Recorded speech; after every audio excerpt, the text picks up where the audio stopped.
So I wanted to ask you, I thought there was something interestingly dualistic about your discussion of dualism Yes. in the commentary. At first, when I read the first part, it seemed to me like you sort of saw. It's funny. So, I mean, you could always play with the concept of dualism, but that on the one hand you have dualism on left and right, and on the other hand you have a non-dualistic perspective, which is the wholeness. But then in the last paragraph you wrote, but replacing one dualistic story with another hasn't helped me much, whereas tasting wholeness has. Mm-hmm. So at that point, it sounded to me maybe like you weren't really regarding the two options as full options, but really you were more into the wholeness perspective, and maybe you'd want to move us away from the dualistic perspective.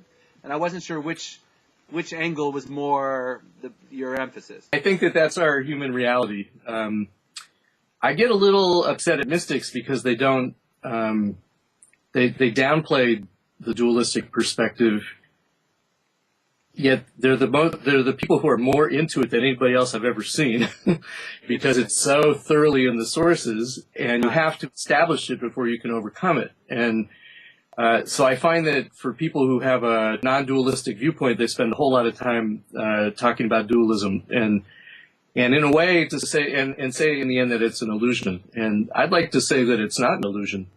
That when we deal with ethical questions, we are in a world in which we do have to make judgments between opposites, such as right and wrong and good and bad, and that may be that's a particular perspective. And I'm going to argue in the end it's not the best perspective, but it's a perspective that we need, and a perspective that we can't be human without having. And it's the perspective from which our moral discussions take place. So it is, I think, needs to be recognized. In the Tishby quote that I allude to, he really goes into that, that the Zohar is profoundly ambivalent about it.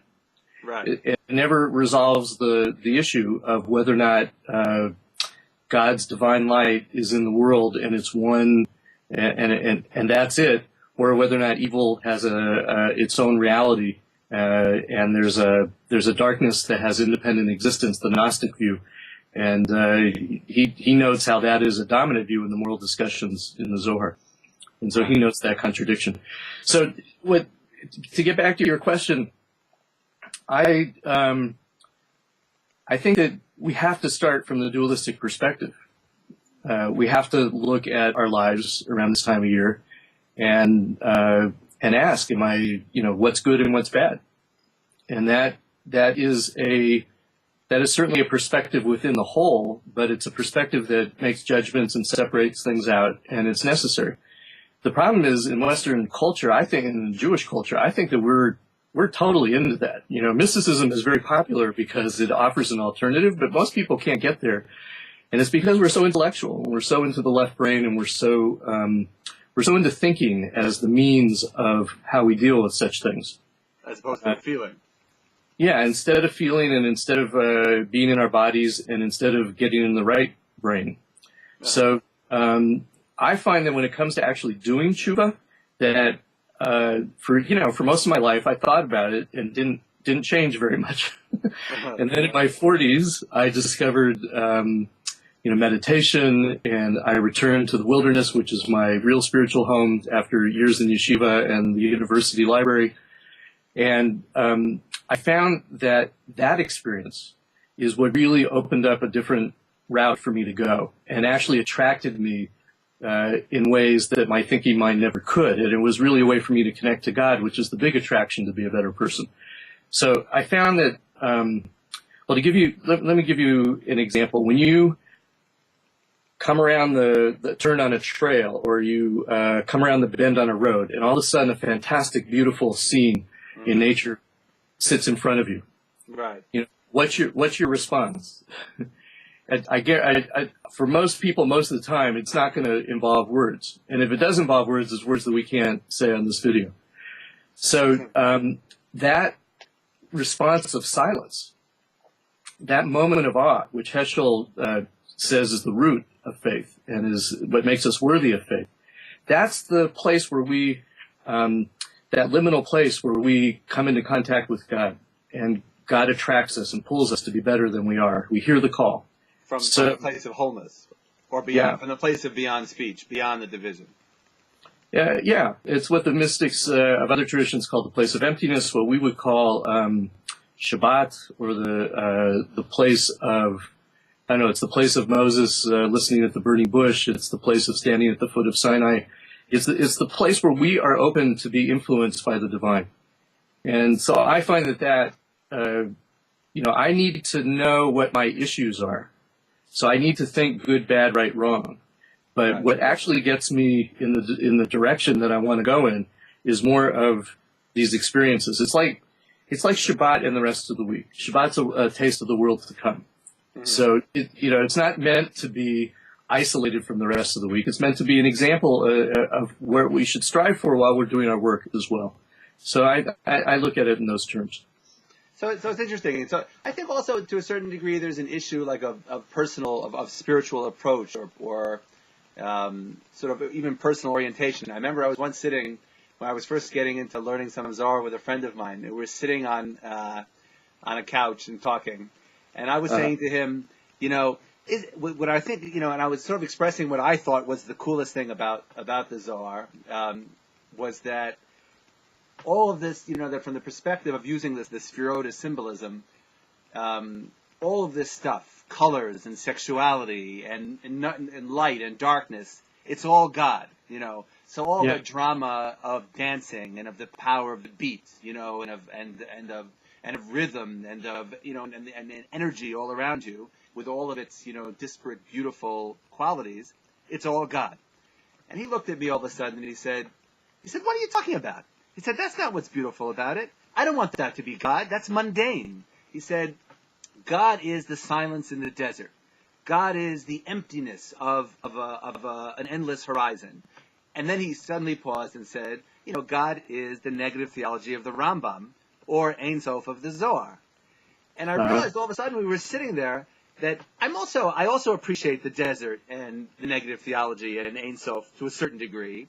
But what really turns me on is color and shape and movement. Now, it may be that, as I mature, that will change. You know what I mean? Like, I could see that there might be a hierarchy between the two. Certainly many Jewish scholars and mystics would argue that where he was really a more advanced place. And that may well be. I don't know. But it also occurred to me that, the difference between those two perspectives, the dualism, the right, left, red and white, male and female, versus the wholeness, transcendence, unity, may also be different personality types on some level. Because I feel the divine spark, let's say, when I'm learning Zohar, usually more in the descriptions of men and women and sexuality and the details of mitzvot, more than like the places where it goes into the wide perspective. But I can see, I definitely can. I don't see a necessary hierarchy between them. Although I hear the argument that really the wholeness perspective is a in some sense a more inclusive, sort of by definition, but also ultimately higher state of consciousness. I actually agree with you on this. I don't see the hierarchy. So two things. One is that what distinguishes the Zohar from other books is that they don't study their Torah by contemplating it in the yeshiva, right, and reading other people's commentaries on it. They go out, they take their Torah out into the world, and right, because they experience something in the world, they come up with with their comments and their understandings of Torah in a whole new light. So they don't go into describing those experiences so much. They just say, we met so-and-so, or we saw this or that. But those experiences obviously were critical, and they don't get in the way of the beautiful Torah that comes out afterwards. In fact, they are integrally connected, and I think that's the point. The second thing I would say is that I'm not a classical Jewish mystic because of exactly what you said. I think what's really interesting in the world is the diversity, and for me, unity is about recognizing that diversity and respecting that diversity, that because of the ethical demands of unity, And so for me, unity is much more interconnectedness than a leveling out of the playing field. And it's only, and so therefore I am much more of a fan of the neo-mystic Martin Buber, who says it's only through relationships with what is in the world, with the diversity, that we really get to the absolute, that we can understand, but is beyond what we're getting intimation in Heschel's terms of beyond of what we're seeing. But, the emptiness before God and the sunset, well, it's significant that it's a sunset, and that's something else. Right. Yeah. And the colors. Right. Yeah. So I would actually agree with you, and I think that a criticism I have of the way mystics often talk is that because they're so fixated on the unity, but really living in the world of diversity, that they have to they can't give diversity its due. And I think that's the challenge for modern day mystics. Right. I think it's also, there's a sense, like my friend sense, that in the way he felt about it, it also reminds me a little of Yishayahu Leibovich. It was very much a nothingness kind of. Yeah. There's a sense that if you're worshiping God through diversity and color and spirituality, actual experience, sensual experience, embodied experience, that there's a quality of it which can be worshiping yourself and your own pleasures, in perspective. Whereas the emptiness is like a radical transcendence. It's a getting beyond the human, beyond worshiping yourself. And I agree, there's a real danger in that. But I also think we really do agree. In other words, because I feel like one of the things that the symbolic structure of the Sefirot reflects is the idea that all of this color and passion can be worshiping yourself, but you can also be worshiping God through it. Right? By mapping out what it is about those things, which in fact is divine. Which brings me back to Buber's main point and to what I consider to be the synonym for spirituality, that overabused term, which is deep listening. It's really when we pay attention to what is outside of us, which gets us beyond our own dramas, gets us focused on what, it demands our larger, bigger ethical selves to appreciate what's in front of us and to hear the demands of what everything else in the world is making upon us. I'm very much, I see Levinas in this direction, and Buber, despite their differences as well, Heschel as well. I really think this is where, it's through the world, but through the posture of being focused on the other and the demands of the other, that I follow these thinkers and thinking that that's really the way to God. Yeah, that's interesting also. I mean, obviously the other is a dualistic idea, although that hadn't crossed my mind until you said it. In other words, just the idea of focusing on the other is already within the world of those kinds of distinctions. Yes. Sometimes I think of, how first comes chesed, then comes din. So sometimes I think of it like chesed wants to love, but until you get to din, you don't have anybody to love. In other words, without the negative, without positive negation definition, I can't distinguish between myself and the other to have an object for love. Yeah. But I never thought of the very idea of otherness as involved with dualism, which brings Levinas into the discussion. Well, the Zohar comes out of the Middle Ages and Aristotelian metaphysics, as does much of Enlightenment ethics. And what today people are talking about, and what I think is really true, is that it is all one world, and it's the upper realms, the lower realms, whatever names you give to call it. It is. Oh, wait, it froze for a second.